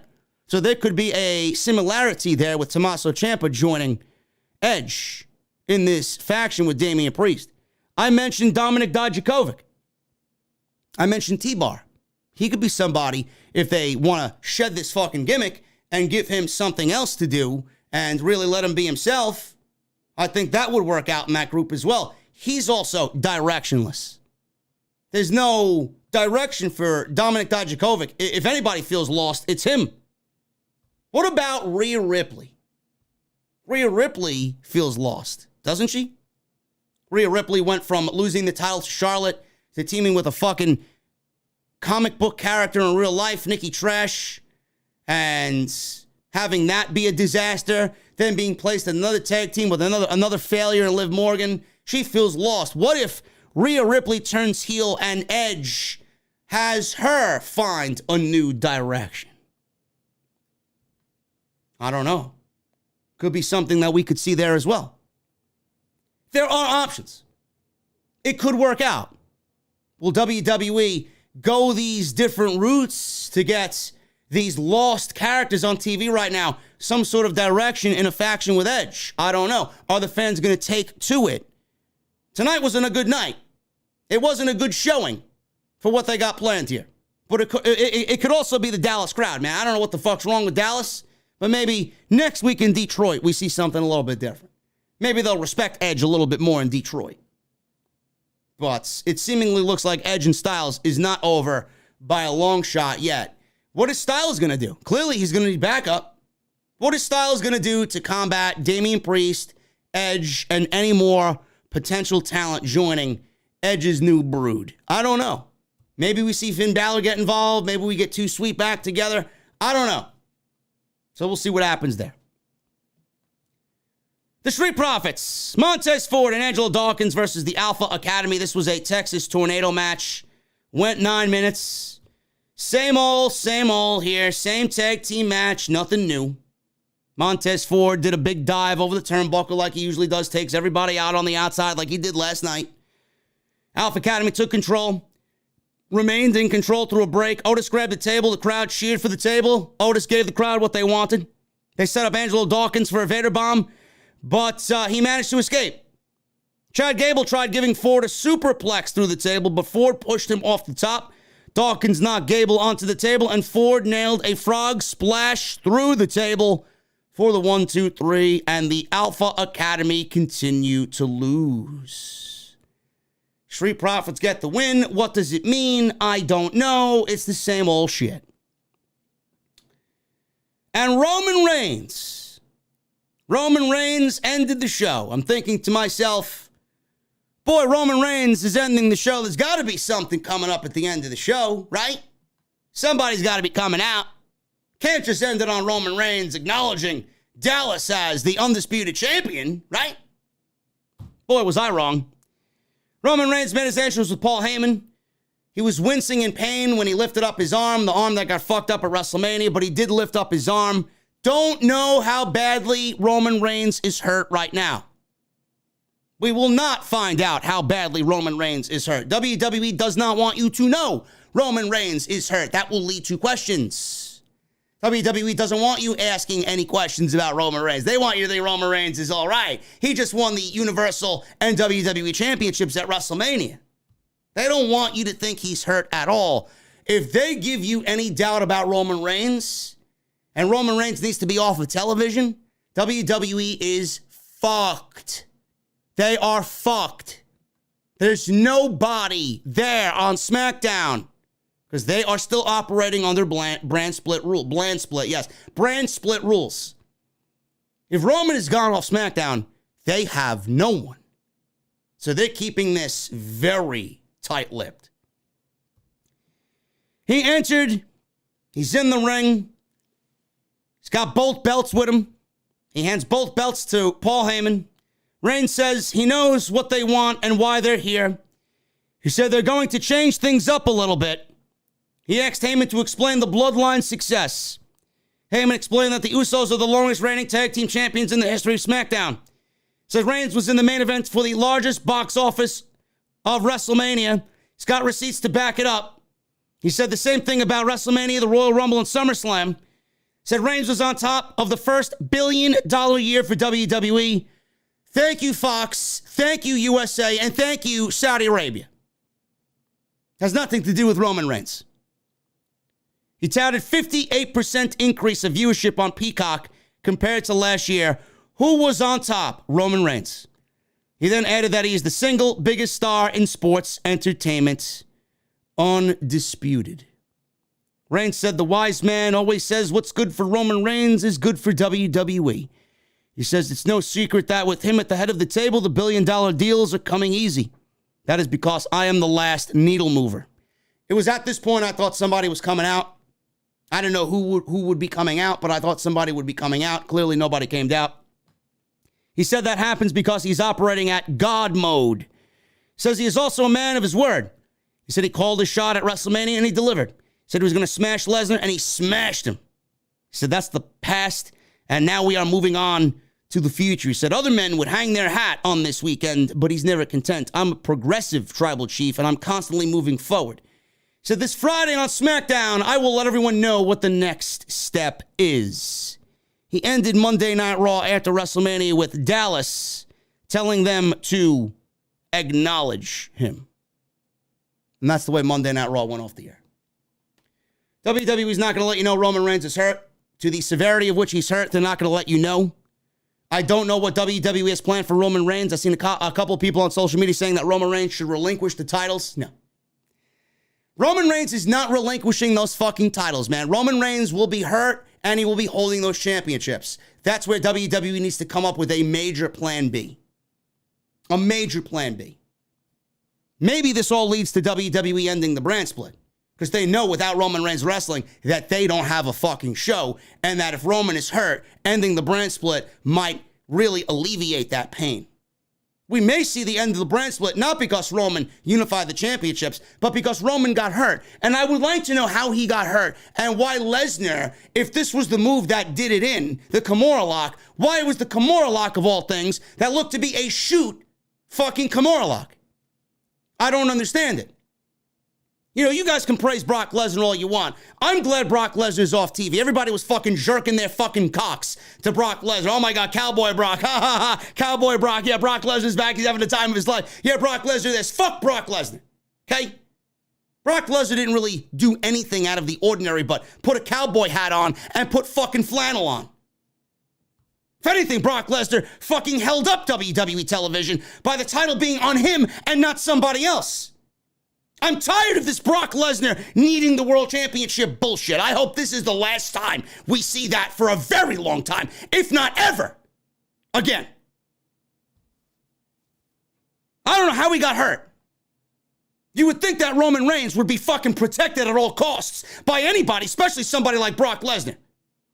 Touted this shit as the greatest WrestleMania match of all time. It ended up being one of their worst matches ever.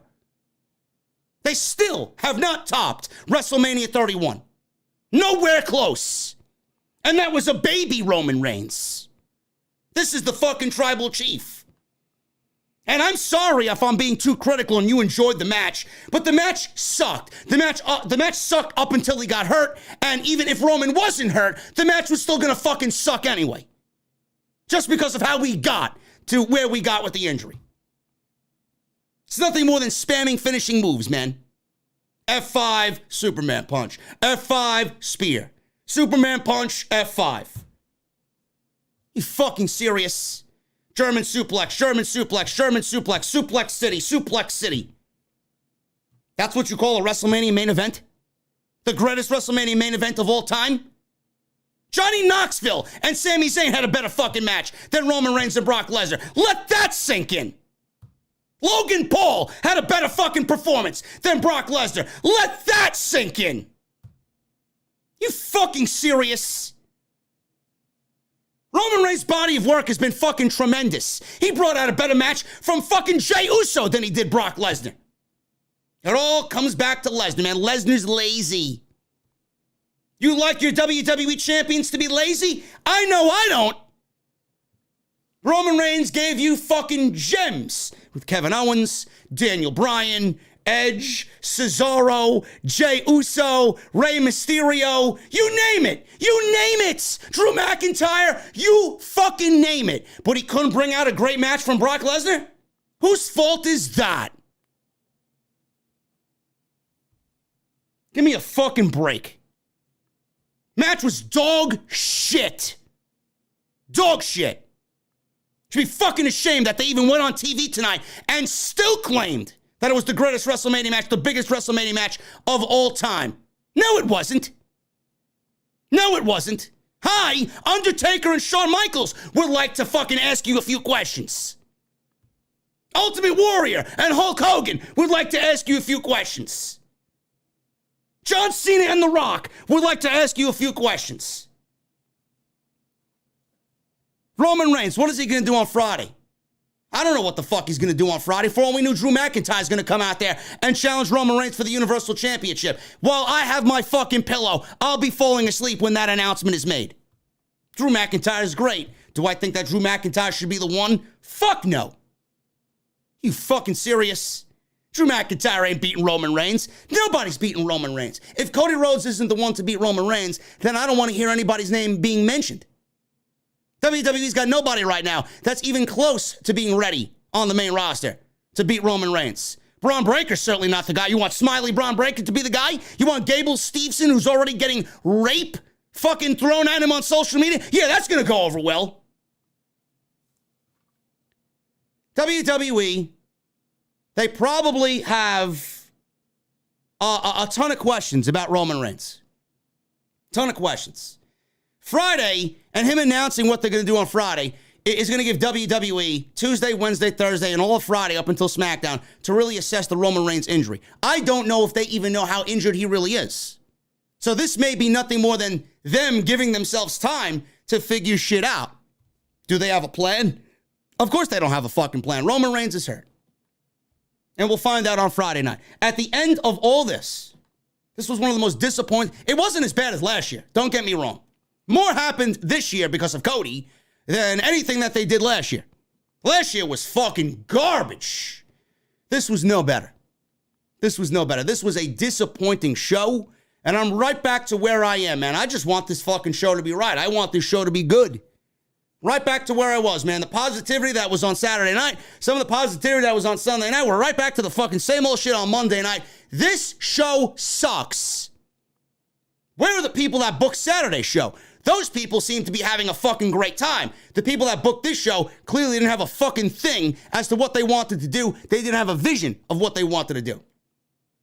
Throw everything at this show, random shit, and then maybe fucking people will like it. They didn't have one fucking thing planned on this show outside of Cody Rhodes showing up. Nothing. So Raw After Mania sucked. Sucked. Thank you guys very much for joining me on Off the Script. We are going to go over the Super Chats in just a second. I want to thank you guys for a great weekend, man. We got 3,400 people in the venue, man. That makes close to 14,000 live viewers all WrestleMania weekend, man. I'm not even including NXT Stand and Deliver and Ring of Honor. We were live for Ring of Honor, man. We had 2,200 people for Ring of Honor on Friday night. Crazy. You guys are awesome. I love you guys. Follow me on social media, man, at JDfromNY206. That's Twitter and Instagram. Hit that subscribe button down below. Turn on the bell for all notifications. And make sure you guys go check out all the content on the channel that you haven't seen yet. Everything you need all WrestleMania weekend is right there for you. And today's show is sponsored by Blue Chew, man. BlueChew.com. My friends over at Blue Chew, they want you to know confidence takes you guys far in life, man. And when you feel confident, you're at your best, especially when it comes to that time to perform in the bedroom.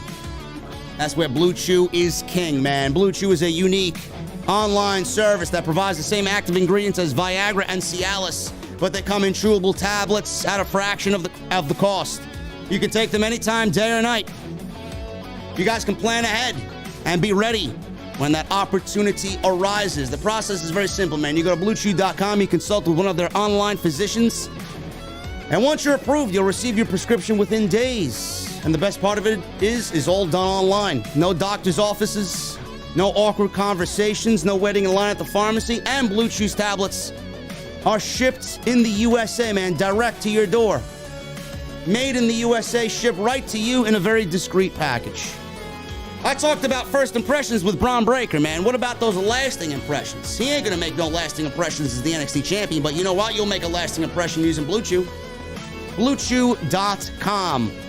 Promo code JD at checkout. All you guys have to do is pay the $5 shipping and handling. BlueChew.com. I want to thank them, as always, for sponsoring the podcast right here on Off the Script. Let's start at the top of the Super Chats, guys. We got Kiana Colwell with a $9.99 Super Chat.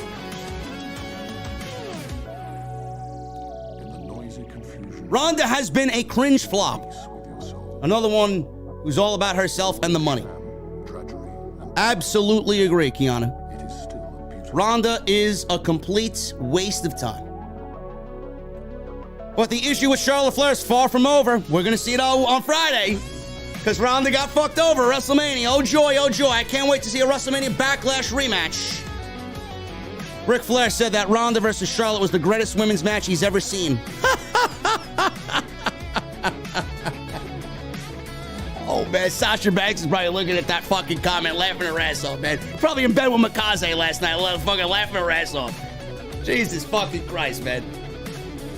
Michelle Moran with the $2 super chat. After Cody's promo, Raw nosedive into a pile of shit. Yes, it did. After Cody, this show fell off a fucking cliff. Jay Coyle with the $2 super chat. Hope that Kimberly is okay. Nash Carter's in some deep shit, bro. Nash Carter of MSK, who just won the Tag Team Championships at Stand and Deliver on Saturday, man, is in some deep fucking shit. You know what? Listen, man.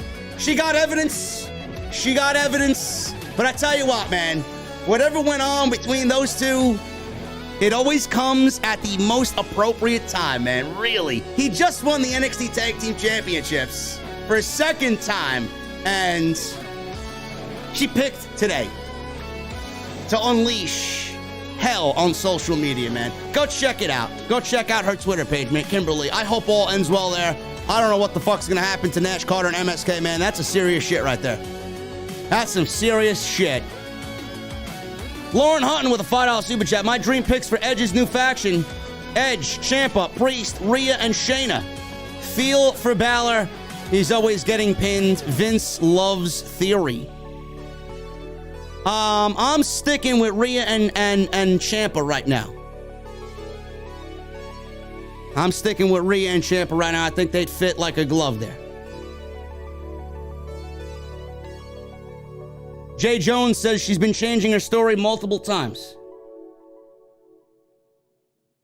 Cody faced KO in a dark match, says Jesse, after Raw went off the air.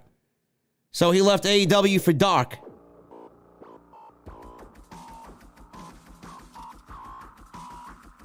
Jesse, don't add any more fuel to the fucking AEW neckbeard's fire, please.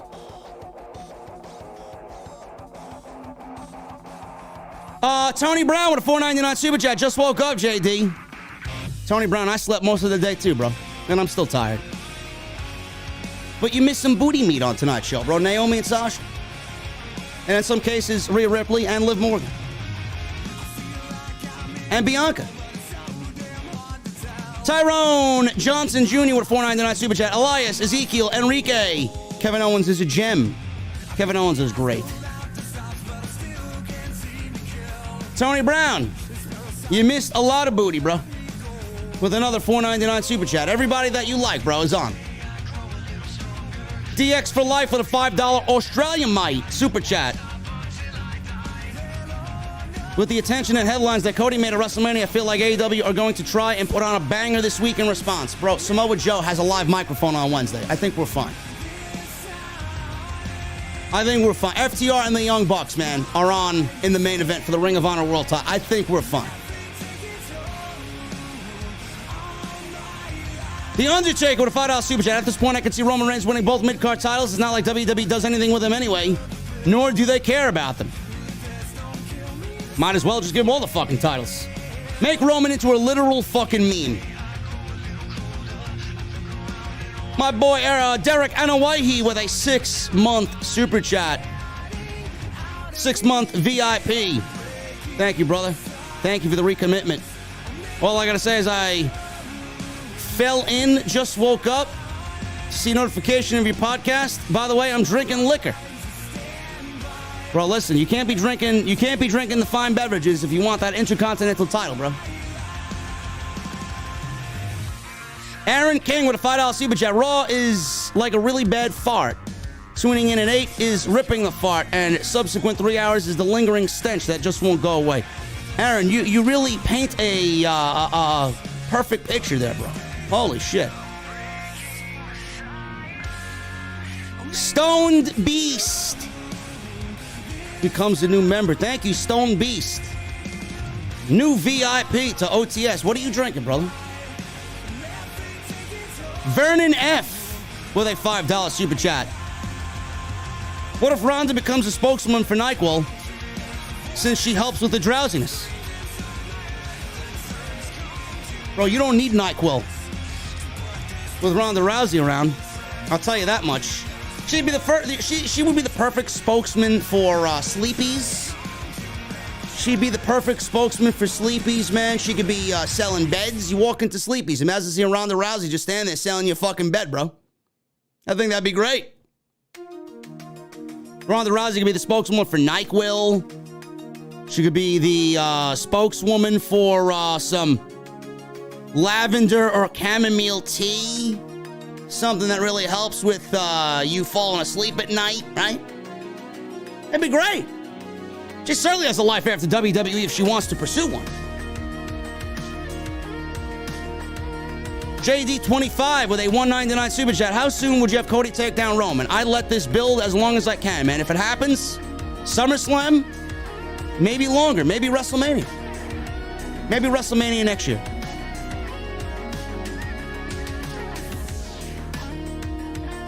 I would have Cody go through his past to get to where he wants to be in the future. Meaning I'd have him go through Randy Orton. I'd have him go through AJ Styles. I'd have him go through Edge. I think that'd be great. Spear of the Wolf for the $5 super chat. Tribalism is a sickness. I'm happy for Cody and wish him the best. I hate tribalism, bro. There's no tribalism here. Ryan Fairburn with a 2-month membership. Thank you so much, brother. Thank you for the recommitment. It's Mania Hollywood. You could tell Vince is throbbing over it. Reigns vs. Rock is happening, I think. Roman ain't losing the title outside of Mania. Well, then Cody's got a long way to go, bro. Ray, I do Ray versus Cody, yes.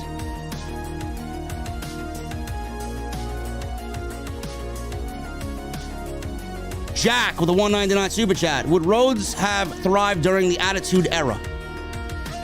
No. This version of Cody? Maybe. The Glorious One with a $5 super chat. Too many people have been hypocrites nowadays. Let Cody rock and see what happens. I agree. I agree, man. Adrian V777 with a $5 super chat. You want to get rid of your VIPs over calling out Cody sellout Rhodes? That's messed up. Why do you just dismiss the lack of loyalty from Cody? I'm not saying I want to get rid of my VIPs. Who the fuck said I want to get rid of my VIPs? I just said you can call Cody a fucking sellout. I don't give a shit that Cody's a fucking sellout. You want to think he's a sellout? Fine. I'm not calling him a sellout.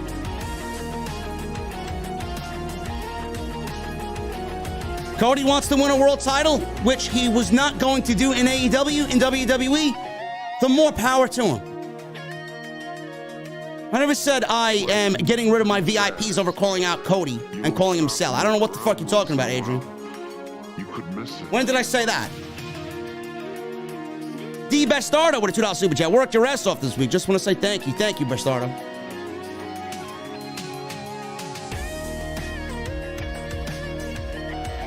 Ryan Fairburn with a New Zealand $20 super chat. WWE shot themselves in the foot with the winner-take-all match. Roman should be Universal Champion, period.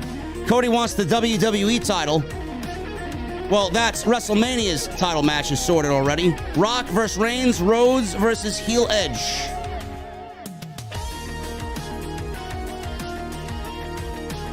I don't know what WWE is going to do with the two titles, man. Maybe one of the titles goes back to Raw, and then Cody fights for that title, and it's not necessarily Roman. I don't know. We'll find out more on Friday, man. I don't think WWE even knows what they want to do. Captain Solo with a 10-month membership. Thank you, Solo. Thank you for the recommitment, bro. Cody should be the guy to end Roman Reigns' title run. Don't call me crazy. JD, do you think the right guy won between Styles and Edge? Yes, I do. I think Edge was the right guy to win. Styles is going to get the one-up on Edge, man.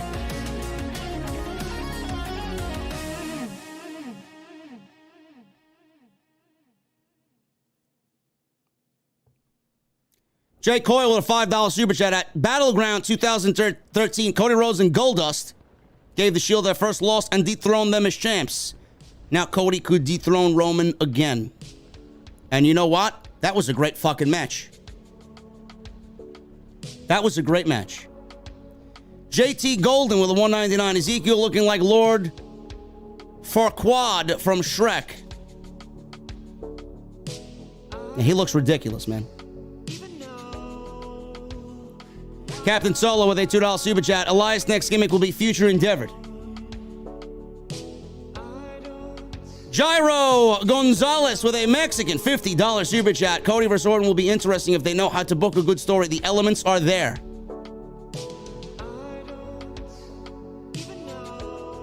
I know, I'm looking forward to it, man. No Heat Sing with a $1.99 super chat. Ripley joining Edge's heel stable would be cool. I think that would work out very well for Rhea Ripley. Jack with a $1.99 super chat. Thoughts on Quentin Tarantino movies? They're all right. Not my favorite, but all right. Adrian V with a 12-month membership. Thank you, bro.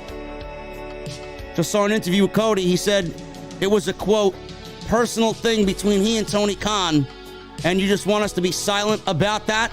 I ask why.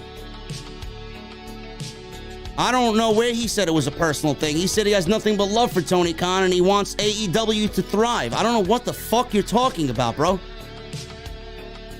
It's a personal thing for him. He wants to win the world championship. Let him win the world championship. He has nothing but love for Tony Khan and Bucks and Omega and Paige. There's nothing for him to do there. He didn't want to wrestle for the TNT title for the rest of his career. He didn't want to be known as a 12-time TNT champion. Jesus fucking Christ, man. Let the guy do what he's got to do. The professional gamer with $2 super chat. It's as if WWE loves to destroy their talents. Yes. Majin, thank you for a 10-month membership, brother. $1.99 by Team Money. Evermore, Chris McKean. Love it. Ricardo Linnell. Why don't I watch anymore? Because OTS is my cure for the raw depression. Thank you, Tribal Chief of the IWC. Riley Johnson with a $4.99 super chat. Thank you, Riley. AJ and Finn versus Edge and Priest. Looks like we may get it. AJ's going to need some backup. There's no better backup than Finn Balor. Steven Escalante with a $4.99 super chat. Hey, have Cody win the IC title, bring back the old school IC belt, make it relevant again, go against Roman, beats him, and he'll be a third to hold IC and WWE title. No. No, we're not having Cody win the IC title and bring back the old belt again. Brandon with a $4.99 super chat. Was the crowd chanting you deserve it for BB winning the title or for her eye? It's a good question. Bianca got kind of booed tonight in Dallas. Must have been something in the water down there, bro. Versified with a $5 super chat. Jay, the last few days you were New York, the city that never sleeps, recovering Ring of Honor WrestleMania week. Thanks for all you do. Get some rest, bro. I never rest, man. I never rest. Versified also with a $5 super chat. Notice that Golden Boy is a fan of yours from Twitter. Whatever happened to him in AEW, maybe bring him over to do some commentary in Hog. I'd love to have him on commentary, man. Golden Boy's a fucking beast. He really is. Anyway, guys, that's all I got for you on this Monday night, man. We killed it all weekend. Off the Script was #1 in the entire community. Friday, Saturday, Sunday, and Monday again, bro. What does that say about OTS?